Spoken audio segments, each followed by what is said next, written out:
Good evening and welcome to Real Talk on SABC 3. The stage is yours.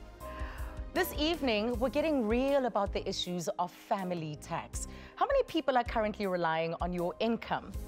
You know the term black tax? It refers to people who, in addition to their own financial responsibilities, still have to financially look out for extended family members. Do you feel burdened by black tax, or do you see it as a normal part of your responsibilities? Well, from black tax to being part of the sandwich generation, we're getting real about the issues of family tax this evening.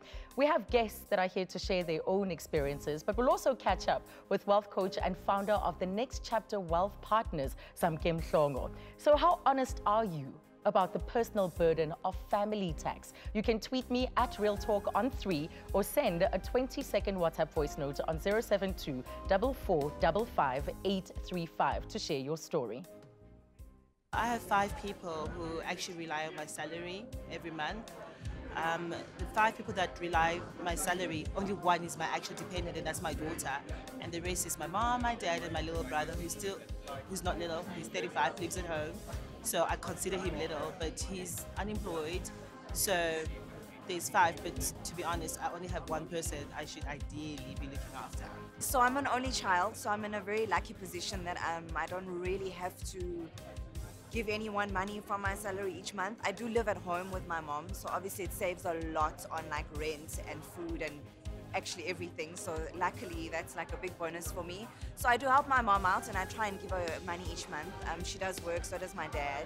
And I'm just luckily not in that position where anybody relies on my salary monthly, because I think it's a massive responsibility and I think it's quite taxing on you, especially like economic times and things are becoming more expensive, and if I'm noticing that and no one relies on me, I think that would be like something that would be quite hectic for me. But yes, unfortunately, no one at the moment. Well, we'll be hearing more voices a little bit later, but we also welcome your voice notes. Dealing with finances as a single person presents a difficult set of challenges, but there are also another set of challenges for people in relationships. So how do couples discuss the financial support they give to their families? With that, I'd like to welcome Lutfia Suleiman, who works for an NGO in the environmental sector and is happily engaged. Lutfia, congratulations first up. Thank you. He put a ring on it. He did. But before that, how long were you together? About 3.5 years. Okay. Yes, so some time. Oh yeah, that is quite a period. But the conversation about money. Yes. Have you been quite open and honest about it? Yes. I think it's very important in relationships to always be open about your financial obligations and your financial status and the things that are going on. I think fairly on in the relationship, that was obvious to both of us that we need to be forthcoming about such things. So did you bring your payslips and say, here? Not to that extent. Not to that extent. Okay. More a thing of like, well, these are the things that I have to pay for on a monthly basis. This is what I can afford.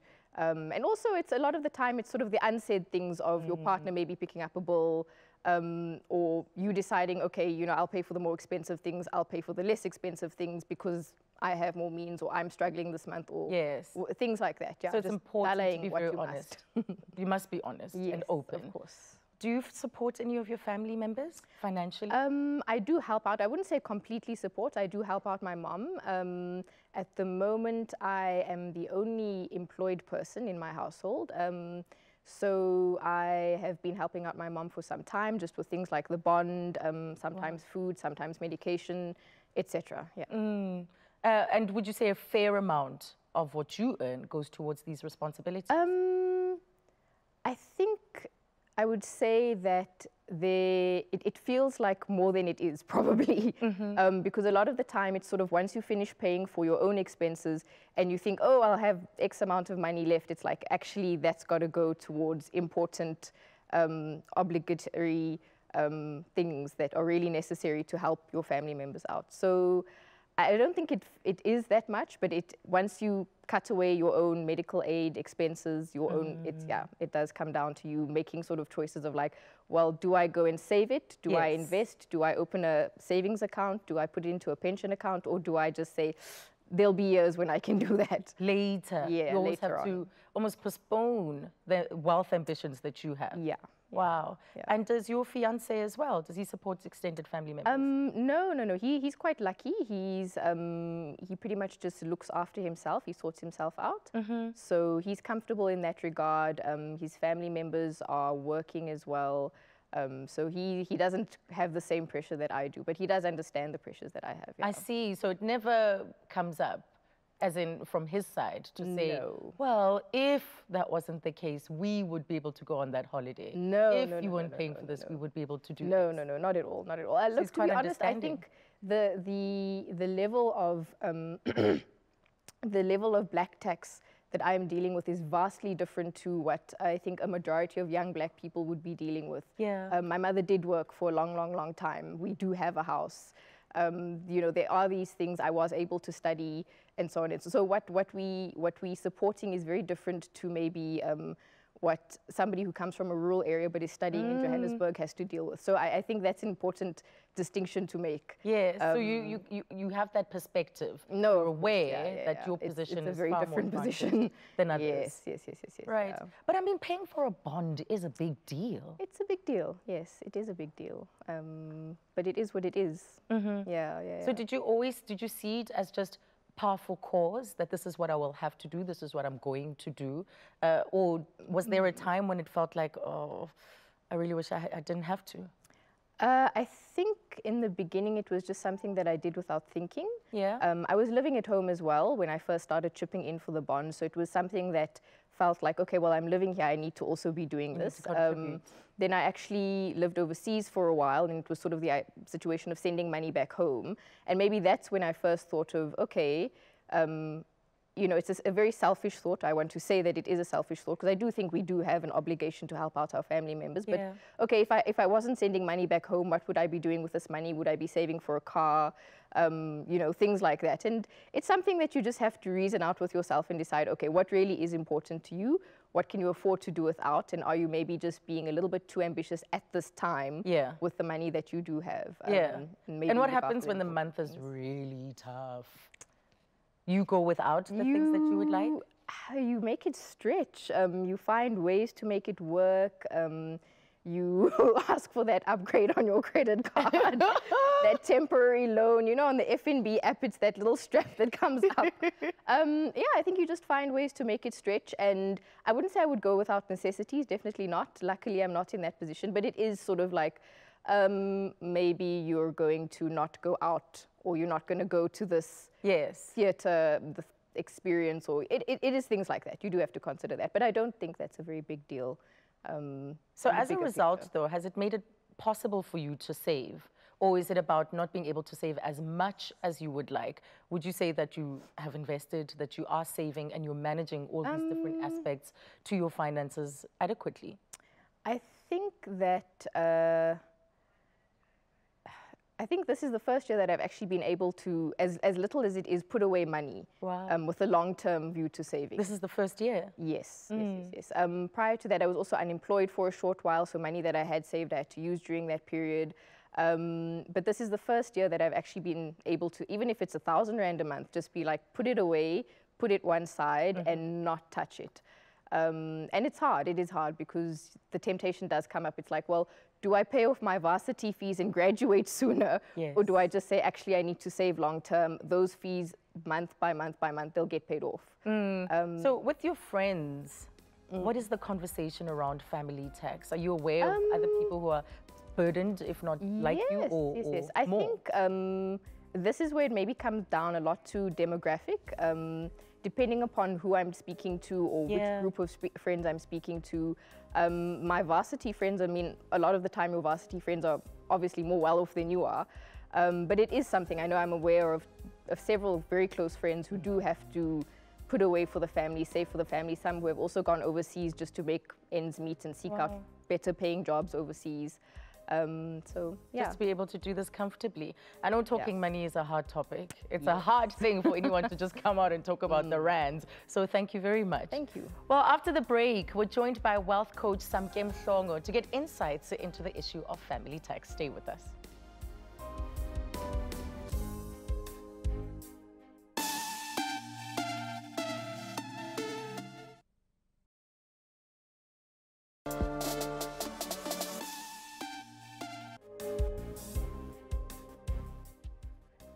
Welcome back to Real Talk on SABC 3. On the Real Talk couch is wealth coach Samke Mhlongo.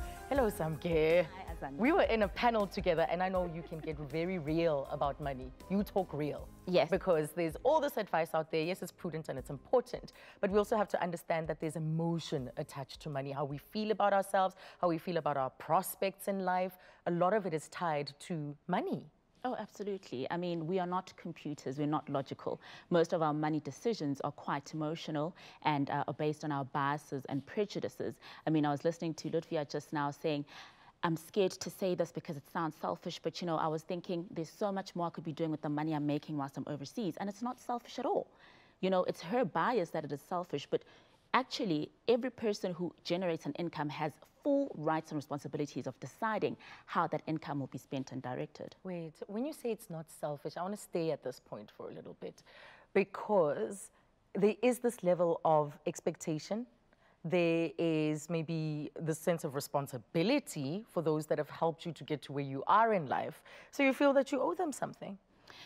True, and that will be determined by the bias you place on it or how, you know, you were raised. So some people will say that actually a parent's responsibility is to enable the child to provide for themselves, not to provide back to the parent. And other people may feel that you need to be grateful for the people that made the sacrifices for you to get where you are. So there's different schools of thought, and it is on that basis that I'm saying that it is not selfish, because it's up for debate, and it depends on how you were raised and what your biases and prejudices and beliefs about that are. But sometimes people's beliefs can then result in them being over indebted and in them being financially vulnerable, because you also heard Ludwia say that you know, usually when times are tough, she'll go for that temp loan, and that's why you have South Africa's debt to income ratio being at a very high 72.5%, and that's why you have about 3/4 of our population not having any money left over to save at the end of the day, which is why we have drives like National Savings Month. Yes. But how effective are they if we're not getting to the cause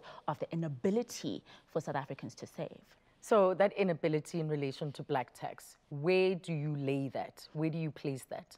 So first of all, I'd like us to call it family tax, because I have white clients, Indian clients, Asian clients who have similar responsibilities to their families. Yeah. And around where I would place that, I think it's time we got quite real, for lack of a better word, around the conversations we have around family tax. Yeah. So I'm not going to sit here and say you shouldn't be paying it at all, because a lot of people get offended. And we know one bank that had major backlash with a campaign that they ran trying to get research about that. So people have an emotional attachment to helping out their family. And I'm saying, okay, how do we put you in a position where you can do that in a financially sustainable way? So first and foremost, I'd like people to ask themselves, have they actually sat down and had a family meeting around budgeting for the household? Because I don't want my clients and my viewers paying for other people's financial mismanagement. We have family members that live a large life, that wear clothes that are better than us, that are buying their girlfriend's airtime on our salaries. And I'm sorry, that is just not supposed to fly. But you'll find that the person that is the breadwinner or is better off will have difficulty actually having these conversations because they feel guilty for being successful. Right. Right? And you're saying the people that they now have to provide for have been irresponsible to some extent, not having managed their own affairs properly. You're causing arguments in the home right now with people that are watching. I'm just saying there are cases like that. Okay. There are cases where people aren't going out to look for a job because the breadwinner has made them comfortable. There are cases where people are living the lifestyle they desire on someone else's sweat. There are cases where our own parents have unrealistic expectations of us in terms of, it's Christmas, I want a new door, I need a new lounge suite. If we look at the wealth generating activities of the Jewish people when they first immigrated to New York in the 1930s. It took 3 generations for them to go from immigrants to one of the wealthiest populations in the world. Yeah. And each generation knew that they are setting up the next generation to take it forward, not to carry it back, which is what happens with black tax. It's like a car going in reverse. So don't you see financial tax also being a means to that? Just today, in fact, I was saying if we maybe shift our attitudes and see it as a form of legacy building, that we're pulling everybody up with us as we move up ourselves, because no one would want to live in the lap of luxury while those that are dearest to them are suffering. Absolutely, and I'm so glad you make that point, because if we are actually then saying that we want to improve the lives of our families, then we should do so in a way that is wealth creating and not merely expense meeting. What do I mean? If you have a parent that you're supporting, for instance, for 2,000 Rand a month, it would make more sense for you to buy them a jumping castle for 7,500, rent it out once a week at about 500 Rand a month, a week, sorry. I've done the numbers. In just over 4 months, that asset will be generating money itself. Why must you be forking out monthly instead of trying to put in place income generating assets within the home? If you want to support your sibling to go to school, why aren't they taking out a loan with NAFSIS? All right, you can sign guarantor for it, to say you can sign surety for it, to say I will stand surety for this loan to improve the chances of my sibling getting this loan for them to go to school. I don't necessarily have to fork out those school fees myself. That is more financially sustainable than us feeling that we need to have our family set up as a beneficiary and a standing order coming off our account, because that is not sustainable. Bravo to that. And I love that there is that kind of light at the end of this family tax tunnel, so to speak, that there are different ways in which we could do this. So let's go back to that meeting. We're gathered around in the lounge or in the kitchen, wherever, as a family, and we're talking about the responsibilities that are there and how they're going to be provided for. It's a difficult conversation. How do we budget on my money collectively? And also, after that, I want us to explore the question of boundaries. But first, let's address this. So, number one, set up a family meeting, non-hostile, just to say, guys, if I budget for my money, then I expect that you too will budget for our money that we're putting here in this pool. Right. Whether I'm putting the majority or not, I'm not coming here power tripping. I'm just saying, can we enforce certain structures in place to make sure that we're all comfortable and ultimately that we're all in a position to provide for ourselves. So that's one way of, that's the first step that you would take. Secondly, you want everyone to disclose how much they're making, because I was consulting with a client earlier who is supporting 4 of his siblings, 2 are in school, 2 are working. He doesn't know how much they earn. And for me, that is a problem. He's providing for them in one way or another. Not even one way or another, guaranteed. Every month he's sending money home. So I found that to be grossly unfair.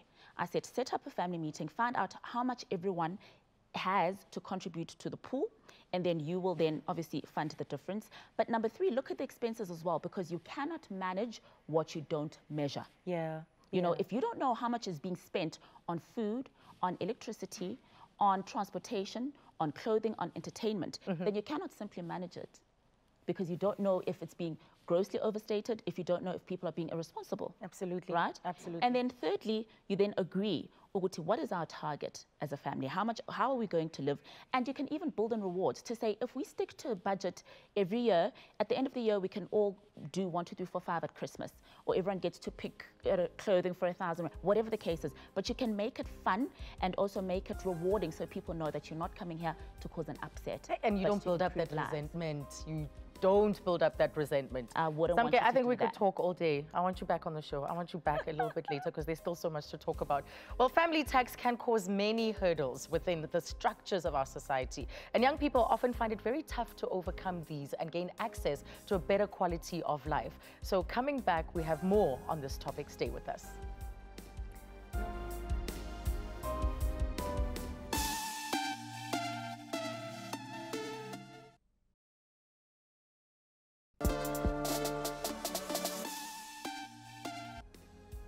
Welcome back to Real Talk. I want you to meet Kumo Mokgakgole, a 24-year-old primary school teacher who admits that looking after extended family has become a real burden to her. Hello, Kumo. Hello. Hi. Thank you for being here. Thank you for having me. So you're a teacher, right? Yes, I am. And how many people are dependent on your income? 5, 6, 11, if not, yes, more than 10, I think. Yeah.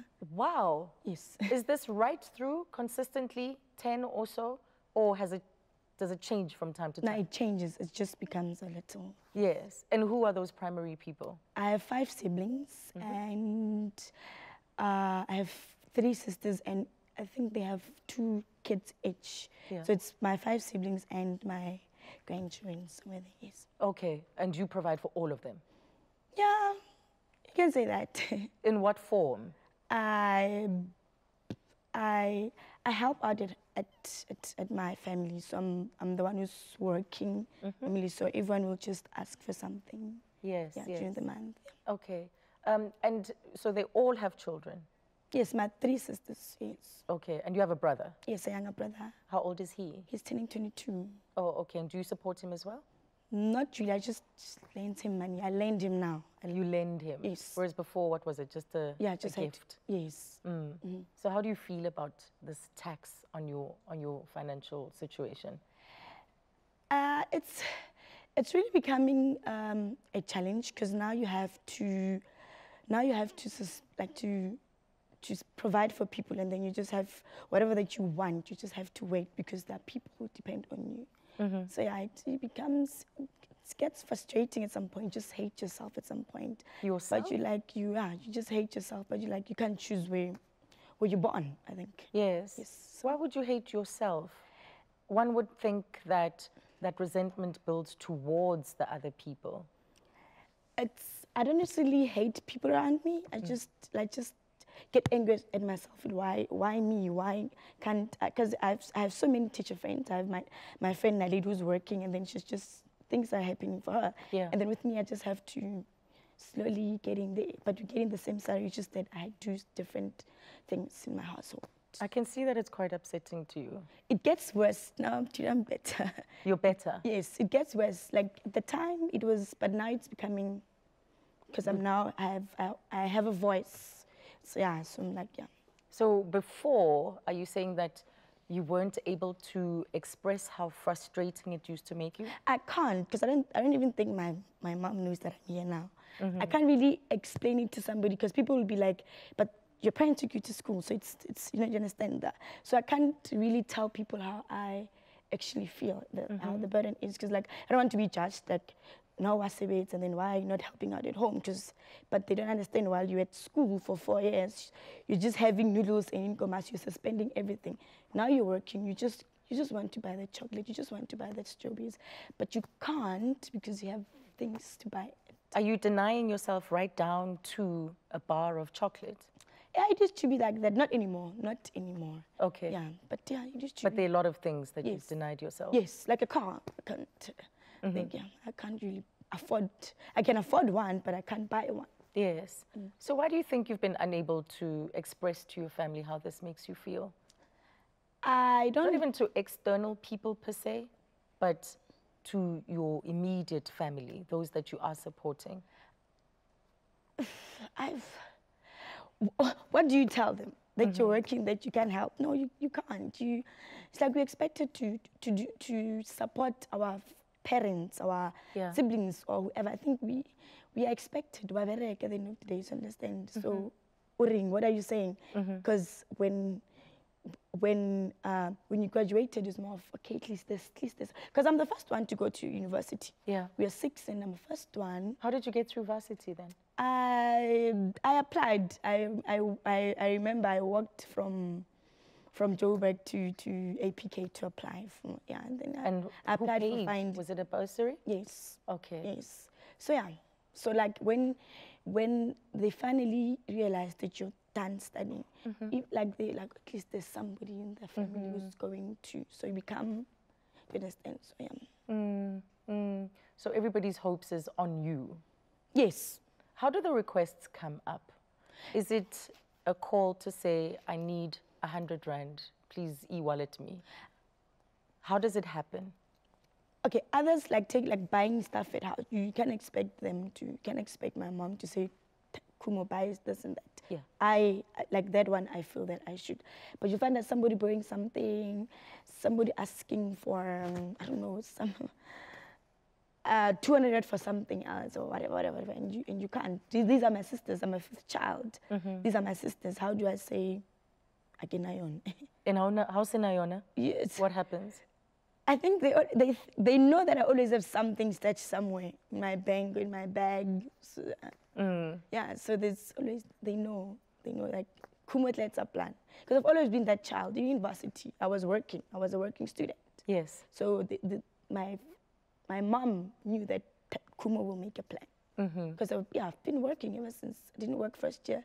Throughout 2nd year to 4th year, I've been working. So I've been surviving on my own. So apart from buying a car, what else are you putting off doing for yourself, that is?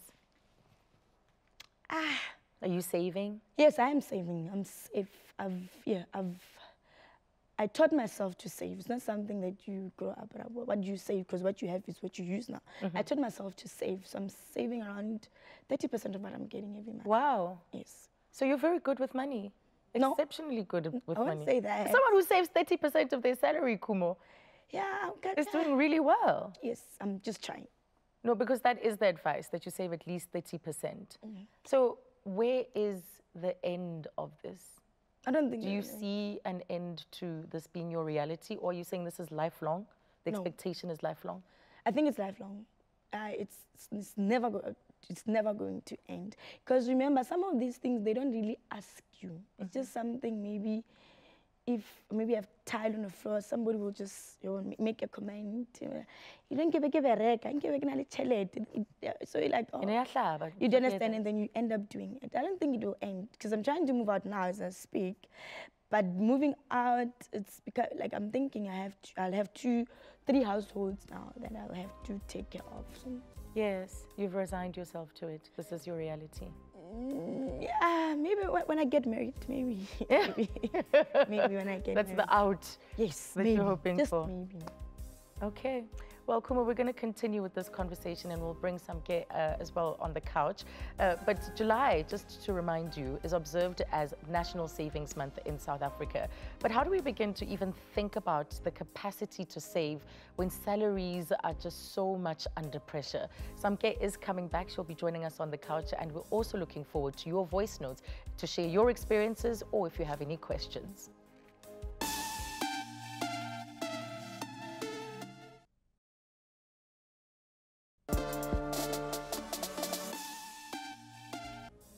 Welcome back to Real Talk here on SABC 3 with me, Azania.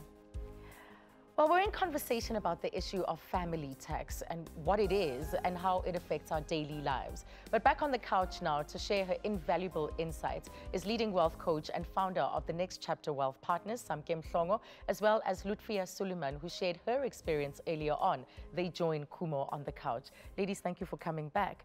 But, you know, Samke, you were listening in. You know Lutfia's story. You know Kumo's story. What advice would you give, especially to a young person like Kumu, who's only 24 and already so financially burdened? So, Kuma, I want you to think of your situation there as your home is a car that's currently in reverse. So before we can say, I don't want to help, you know, I'm angry, I'm tired, we need to say, the reality is there are people that are depending on you, and the reality is that you care about these people. Let's be honest. I heard you say, you know, this is my sister, I can't say I don't have the money when I do, right? So I would like to say to you, number one, if a car's in reverse and we want it to go forward, we need to first put the handbrake on, right? And that handbrake would be that family meeting I spoke about. To say, guys, can we sit around the table, go through a budget, and decide who's going to contribute what? Because everyone who has the capability of generating an income should be generating an income and not just looking to you. And it can be something as simple as selling amakota endli. No one should be sitting at home doing nothing, waiting for you to give them money. Do you understand what I'm saying? So that's a conversation I would encourage you to have, to put a handbrake on the expenses and the responsibility on you not getting bigger and bigger and bigger. Is this happening, though, in your home? The family Is it happening? No. Is it, no, people trying to start different things? No, it doesn't happen. There's like, They just wait for you yeah, because you've been doing it for so long. yes. Yeah. Then I want us to change gears because we're going forward. So for us to change gears, we need to say, what can everyone do to contribute to the family pot? So can your sister do hair? Can she start selling amakota in the house? What else can your mom do? I mean, when I was growing up in Soweto, in the street, there was always Aus Mangmang who was selling cakes, Kalifu. There was always Aus Mangmang who sews when there's a wedding. You know, we were very entrepreneurial and industrious. So don't let your family sit back because they're relying on you. Everyone must do something. Now we're changing gears. Once we've identified it, I would rather then your money goes to helping start that business venture for that person. I would rather that money goes to you buying the stock you need to start selling whatever. And for being an investor, you have a stake, you have a share. Now you're an investor, exactly. Now you're an investor, you're not just paying for expenses, you're paying for income generating assets. Now we're changing gears. Then going forward, meaning that the household now runs without you. That's when the car is now moving forward. You need to be able to step back because everyone in the house is generating and contributing what they need to live. And that is the surest way of you changing the direction of where your current financial position is in. There's also the question of the power that you have as the person who is providing. It can go in a number of ways. It can go horribly wrong where someone starts to power trip and people feel beholden to them. Or there could be this alternative that you're saying where you could start to say, I will lead in uplifting everybody and these are my ideas. This is what I require of all of us to change the situation around. Yeah, I mean, looking at how emotional Kumo got, I don't think that's the case here. Yeah. And when you were saying you get so angry and ask questions like, why me? That really cut me deep because there's nothing more frustrating than waking up every morning to go to work, to handle the stresses at work, and you are busy thinking, what is this all for? What's the point? And it'll definitely affect your productivity. And we know that, you know, financial wellness studies say that people who are distracted or they're thinking or worrying about their finances, it affects their productivity. It may even affect how you operate as a teacher. Maybe you're not the teacher you'd like to be because uhleli zintolana, you know? So I want to free you, right, to be the best teacher you can be, to accelerate your career, to start even thinking more broadly about, do you want to write children's books? Do you want to start a YouTube channel for kids around education? Do you want to go study further and specialize? Do you want to specialize? Do you want to go overseas? Maybe you've even wanted to go teach English in Korea or something, I don't know. But you're thinking, if I go, who's going to stay back home? Yeah. So now you're almost crippling your income generating abilities and you're almost hampering your wealth generation ability because manje so banje lento. You understand? Lutfia, I see you nodding. You've had a smile on your face as well, almost acknowledging these truths. Yes. What do you relate to in that? I think I can relate to, I think being a teacher, it may actually be a good investment to go overseas because you will earn more as a teacher overseas. Yeah. But I think for me, it was also sometimes removing yourself from the situation to give you perspective. Maybe not living at home and if you can, yeah, if you can. It's a struggle and people, I think also maybe I'm in a situation where I did have to set boundaries a little and there's always a pushback to that. It's not a comfortable thing to do. Yeah. And it's also sometimes people don't understand your vision, you know, it might be, maybe it seems like, oh, I spent 5 years doing a master's and working part-time, why didn't you just work full-time? But at the end of the day, a master's does help you jump up to a better salary level as well. Yes. So it's these give and takes that sometimes people just are not going to understand. Absolutely. They don't understand it when it's happening, but after some time, maybe they will see, okay, there is benefit to that. Yeah. So Kumo, big decision. you've heard Samke, she's pushing you. She's pushing you to change your reality. How does this sit with you? I think it's doable, but it needs time. It's not something that you can just, because we never had family meetings. We never had family meetings. So the And expectation was there like, from the onset. Yes, and my sister's 40. Now imagine calling my 40-year-old sister and say, we have a family, do you understand? So it's something that can happen in time. Or like just in terms of investing in somebody to get some, I do that, but it's just not working out. But I am planning to move out at some point, and I'm going back to school next year, and I think that will, at least I'll have an excuse to say that I'm studying, I'm paying my fees, I'm renting, I have to buy, to pay rent, I have to buy food and stuff. And I think, yeah, moving out actually, I was one of the solutions that I got for myself, just to stay on my own. Because now when I'm sitting at my own place and whatever, I won't have to see that broken towel, sugar, and I won't have to see that. If I give them 20 rand every month, they'll get another 20 rand next month. But then if I'm still home and I take out that 20 rands to buy whatever, I'll still take out 3 rands for whatever, 4 rands for whatever. And so I think moving out was one of the solutions that, yeah, I'm working on that. Yes, I am. Okay. Yes. There was a little bit of a coaching session that happened here, and I wonder if anybody watching right now would also like some advice to share your experiences. You can do so by tweeting or sending us a voice note. We'll be back with my guests after the break.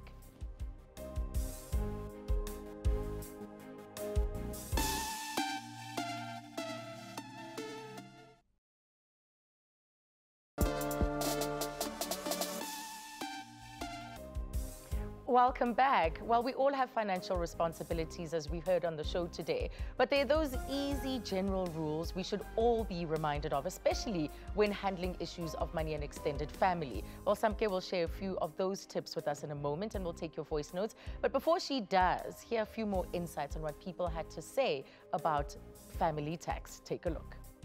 Yeah, there's quite a few people that actually rely on my salary, and it also feels good helping them out, or actually being there for them, but at the same time while helping them out, like I like teaching them the value of money, you know, so they know also on how far I can help and how that money can also work for them. I can't put a number on it because my extended family, it's my charity, you know.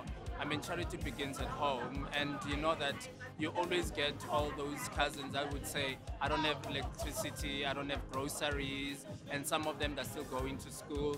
But the ones that I would, on top of my head, that I know that they're on my budget, without any doubt, it's like 5 people, which it includes my 2 daughters and my father, because he's retired, and my stepmom, and my cousin's daughter. You know what, I was just recently admitted as an attorney. So before that I was a candidate attorney, so I was more relying on other family members than what they were relying on me. But you know what, once I've been admitted as an attorney, you know what, at this stage there's no family members relying on my income. But you know what, I fully support it. You know, should the need arise in my family, a brother, sister, mother or father, you know what, we're in the position where they would need financial assistance, I will gladly support them and work as hard as I possibly can to get the biggest salary for my family. How I really feel about looking after extended family is almost like a guilt thing. If I didn't have to do it, if I had no sense of guilt, I would not do it. But I feel really guilty that I don't do it, so I do it. For me, it's very fulfilling because if I can help someone, why not? But sometimes it becomes hard because I don't know when the next check is going to come from. And we live in hard times, and you need to adjust your budget all the time. And sometimes you find that you can't help them with everything that you want to help them with. And sometimes you have to teach them how to spend money, because even with I always teach myself how I spend money. I'm more of a saver than a spender. So I don't like someone wasting my money. I don't like wasting money. I like saving money. I like investing my money because we live in hard times. Well, the emotion of guilt has come up there. We'll address that with Samke in a short while. But we need to remember that we're all unique, and with life becoming more and more overwhelming, we need the relevant tools to be able to help us deal with it. Samke, welcome back. We've got so many interesting tweets. One says, my cousins have made it compulsory in the family, as in family tax. I personally pay it with pleasure, and sometimes I double it whenever I feel like it. Best tax I've ever paid. So this person clearly has a different attitude towards it. And another one says family tax is emotionally and financially draining. The burden is just insane, and family members just don't even bother to get up and do something to help put food on the table. Similar to what you had expressed earlier to Kumo. But let's listen out to your voice notes, and thank you for sending them through. Here's the first one. Hi, Azania.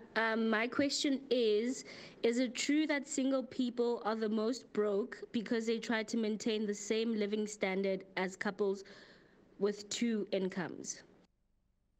Any truth to that? Interesting. I actually haven't done the study or analysis, so I can't answer. Yeah. Yeah, I wouldn't be able to comment, but it's something I'll definitely look into. Yeah, maybe it's just anecdotal observations that she's made. And here's another voice note. Hi, Real Talk. I got a little question to ask y'all for your guests.